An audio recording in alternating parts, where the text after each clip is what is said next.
मोदी जी के नेतृत्व में भारतीय जनता पार्टी ने की। बाबा साहब की चैत्य भूमि मुंबई में भव्य स्मारक बनाने का काम ये भारतीय जनता पार्टी ने मोदी जी के नेतृत्व में किया है। मोदी जी के नेतृत्व में पंच तीर्थ बाबा साहब के नाम पर बनाने का काम किया है। और इसीलिए मैं आपसे कहने के लिए आया हूं कि बहनों और भाइयों, बाबा साहब हमारे लिए एक प्रेरणा है, वे एक प्रवर्तक है। भारत के संविधान के शिल्पी होने के साथ साथ एक भारत श्रेष्ठ भारत के शिल्पी के रूप में उन्होंने जो प्रेरणा दी है, आज उसी प्रेरणा से प्रेरित होकर के ये डबल इंजन की सरकार कार्य कर रही है। आपने देखा होगा, जिन गरीबों के लिए, वंचितों के लिए, दलितों के लिए बाबा साहब ने आरक्षण की बात की थी, उस आरक्षण को लगातार कंटिन्यू रखने के लिए गरीबों को, दलितों को उनके हक मिले, अनुसूचित जाति जनजाति के छात्रों को उनका स्कॉलरशिप का अधिकार मिले। याद करिए, 15-16 में अनुसूचित जाति जनजाति के छात्रों के स्कॉलरशिप को प्रदेश में समाजवादी पार्टी ने रोक दिया था। जब 17 में हम लोग आए, मैंने पूछा ये छात्रवृत्ति क्यों रोकी गई? उन्होंने कहा समाजवादी पार्टी की सरकार ने रोका है। मैंने कहा इसका प्रावधान करिए और एक साथ रिलीज कर दीजिए, जिससे हर गरीब छात्र को, हर दलित छात्र को, अनुसूचित जाति जनजाति के हर छात्र को स्कॉलरशिप का पैसा मिल सके।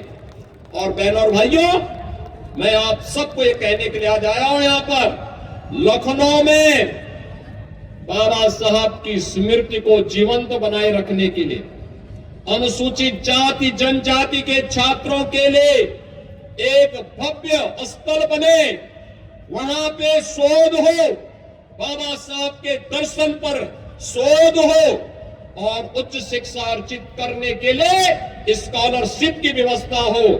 डॉक्टर भीमराव अंबेडकर महासभा के साथ मिलकर के हम लोग एक भव्य स्मारक बनाने का काम लखनऊ में कर रहे हैं। और आज मैं यही कहने के लिए आपको भी आया हूं, लखनऊ में बुद्ध विहार में भी एक भव्य स्मारक बनाने का काम हमारी सरकार यहां पे भी करने जा रही है। आगरा में भी हम लोग करेंगे। ये केवल स्मारक नहीं होगा, बाबा साहब के जीवन दर्शन पर आधारित होगा, भगवान बुद्ध की शिक्षाओं पर आधारित होगा। बाबा साहब के दर्शन पर शोध का एक केंद्र बनेगा और उच्च शिक्षा के लिए स्कॉलरशिप की विशेष व्यवस्था के लिए भी स्मारक के साथ साथ छात्रावास की व्यवस्था वहां पर दे करके उन छात्रों को, जो लोग बाबा साहब के दर्शन पर कार्य करेंगे, उनकी समाज नीति पर, उनकी विदेश नीति पर, उनकी अर्थनीति पर कार्य करेंगे, उनको आगे बढ़ाने का कार्य भी इस केंद्र के माध्यम से हम लोग आगरा से भी आगे बढ़ाएंगे। बहनों और भाइयों, उत्तर प्रदेश में डबल इंजन की ये सरकार प्रधानमंत्री मोदी जी की गारंटी के अंतर्गत हमने लखनऊ में कल ही घोषणा की है, जीरो पॉवर्टी के लक्ष्य को प्राप्त करने के लिए, हर गरीब के जीवन को उन्नत बनाने के लिए हम लोग एक अभियान को आगे बढ़ा रहे हैं। और मैंने इस बात को कहा है, ये जीरो पॉवर्टी का हमारा ये मिशन बाबा साहब के प्रति समर्पित होगा, बाबा साहब के नाम पर जाना जाएगा।